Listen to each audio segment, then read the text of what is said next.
Jeunesse congolaise, bonjour ou bonsoir, dépendamment à l'heure que vous écoutez cette émission ou cette vidéo. Une fois de plus, je viens toujours dans cette prise de conscience. Comme vous le savez, je suis toujours dans la prise de conscience. Donc je vais faire un petit déballage de cette vieille classe politique afin que vous compreniez à qui et à quel genre d'énergumène nous avons affaire.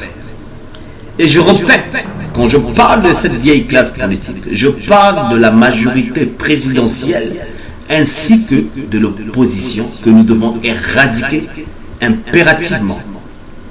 Par ailleurs, je vais vous faire un bref aperçu de l'histoire pour certains jeunes qui n'étaient pas nés à une certaine époque.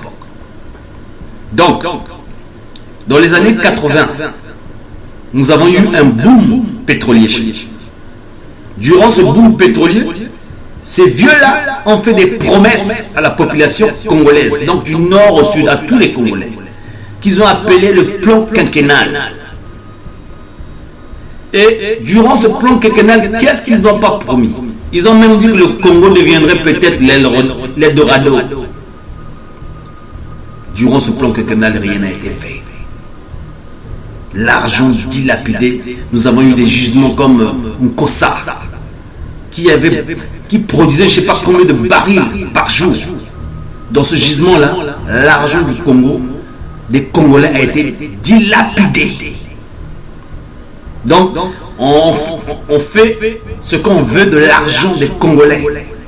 Ensuite, on trouve des excuses pour dire non, cette année, on invente toutes sortes d'histoires pour calmer la colère des Congolais en leur parlant du tribalisme, pour embrouiller, pour ne pas percer l'abcès des grandes choses qui doivent se passer dans notre pays, comme des hôpitaux, le système de transport, le système éducatif.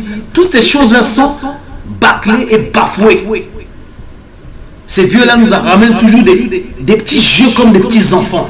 Et d'ailleurs, nous qui avons grandi, nous savons qu'aujourd'hui, c'est des petits enfants, ces vieux-là. Bref, après les années 80, ces mêmes vieux-là,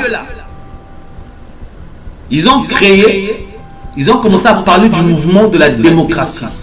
Et ce mouvement de démocratie était un peu partout dans le monde, un peu comme maintenant, le printemps arabe et tout ça. À l'époque, il y avait l'Allemagne qui était divisée en deux. Donc le mur de Berlin a été écroulé, tout ça. Et le vent de démocratie est arrivé jusqu'à chez nous, là-bas au Congo-Brazzaville. À cette époque, le président en France était François Mitterrand. Et c'était lui l'instigateur de cette conférence nationale, ou c'était lui l'instigateur de cette démocratie. Donc il y a eu une conférence nationale dans les années 90 pour remettre à plat les finances du pays, pour aller vers un nouveau départ dans notre pays, le Congo-Brazzaville. Écoutez bien, jeunesse congolaise, pour vous faire comprendre comment ces vieux-là sont mesquins et manipulateurs. Donc pendant cette conférence, qu'est-ce qu'ils ont fait? Mais je vous dis, mes frères et sœurs, les Congolais, pendant cette conférence nationale, ces vieux-là ont passé pendant un mois d'affilée à se disputer, à se quereller, à s'accuser mutuellement. Un tel a tué ceci, un tel a dit ceci, un tel a fait ceci. Et devinez quoi? À l'issue de cette conférence nationale, quand ils ont fini leur conférence nationale, ils sont allés laver les mains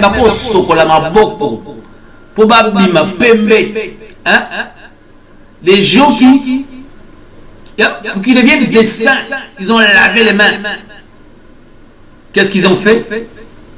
Ils ont voté une constitution de 92. Dans cette constitution, le président de la République était élu au suffrage universel pendant 5 ans.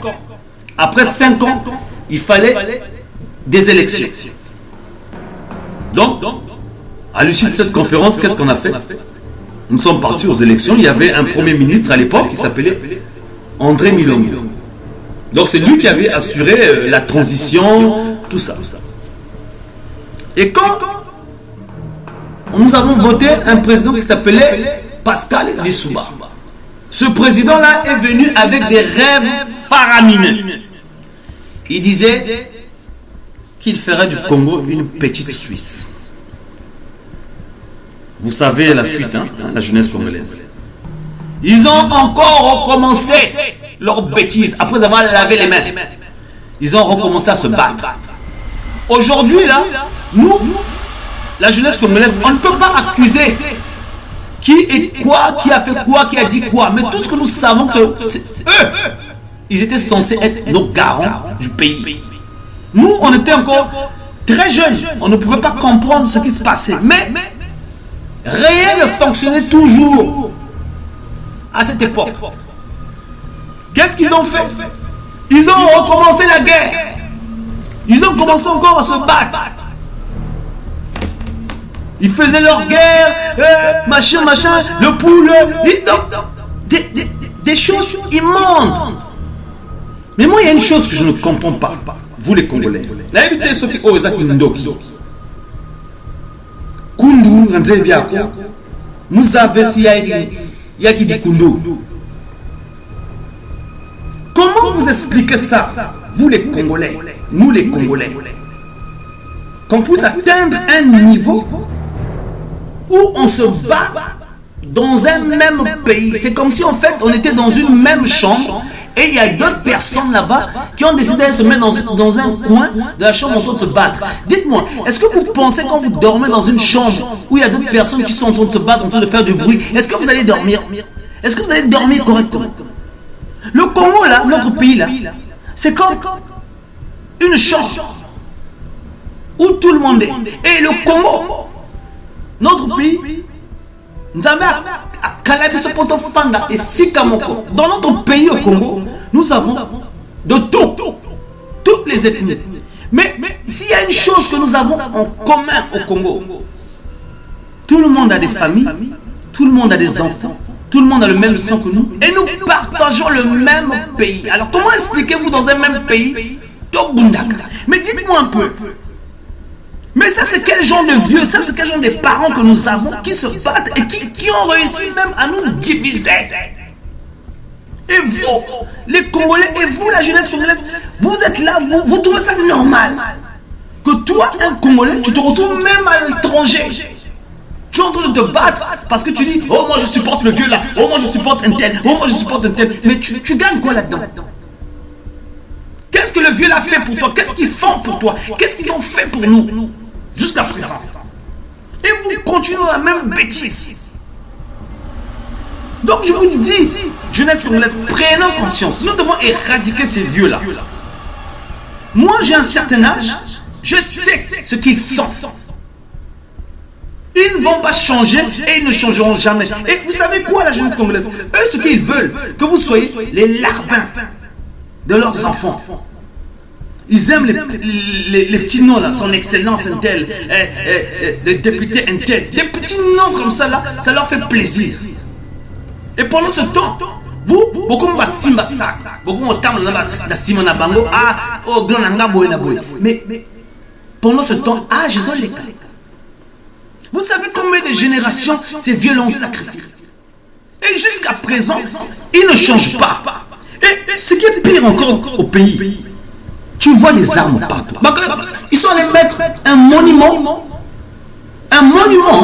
où on a marqué plus jamais ça. Mais le monument en question, c'est à l'effigie des armes. Est-ce que les gens qui veulent la paix, on peut mettre un monument avec des armes où on a marqué plus jamais ça? Ici, j'ai vu en Europe, partout, en Amérique, dans tous les pays où je suis parti, là où il y a des monuments qui symbolisent la paix, la guerre, on met quelque chose pour se rappeler de leur mort, pour se rappeler afin d'oublier leurs tragiques affaires qui sont survenues dans leur pays. Mais chez nous, on va mettre carrément un temps pour dire plus jamais ça. Et vous savez quoi? Quand vous allez à Bakongo, jeunesse congolaise, il y a un endroit qu'on appelle Berdem. Vous arrivez là, vous allez voir justement un vieux char ou un Berdem, comme on l'appelle, qui a servi de guerre dans notre pays. Mais la guerre en question contre qui? Contre Bisso na Bisso. Mais vous voulez faire quoi? Est-ce que vous pensez que les gens avec qui on fait la guerre dans notre propre pays vont quitter le pays là? Mais ils vont aller où? Jeunesse congolaise, prenons conscience. Nous avons affaire à des vieux fous. Et ces vieux-là sont nos parents.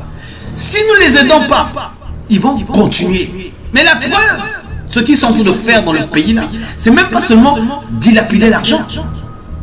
Mais ils sont en train de s'attaquer aux mœurs, au respect des gens. Déjà, quand il n'y a pas d'hôpitaux dans un pays où les gens ne peuvent pas se soigner, ça veut tout dire. C'est un manque de respect, un manque de responsabilité. C'est ce qu'on appelle l'immaturité.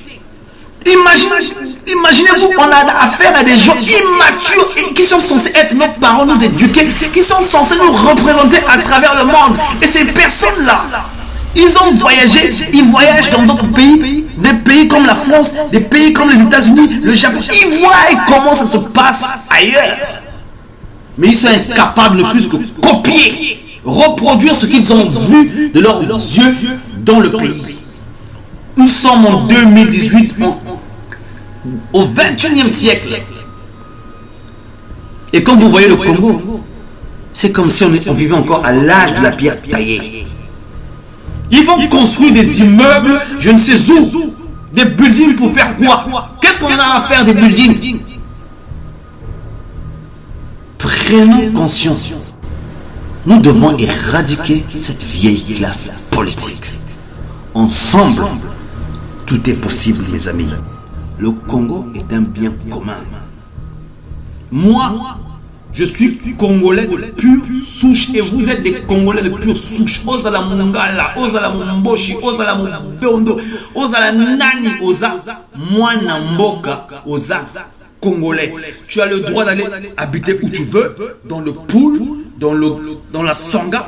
Si tu as envie d'apprendre à parler le Bembe, tu apprends à parler le Bembe. Si tu as envie d'apprendre à parler le Vili, tu apprends à parler le Vili. Si tu as envie d'apprendre à parler le Kimboshi, le Kouyu, tu apprends à parler le Kouyu. C'est ton pays, tu fais ce que tu veux. Si tu as envie d'épouser une Mboshi, tu épouses. Si tu as envie d'épouser une Lari, c'est chez toi.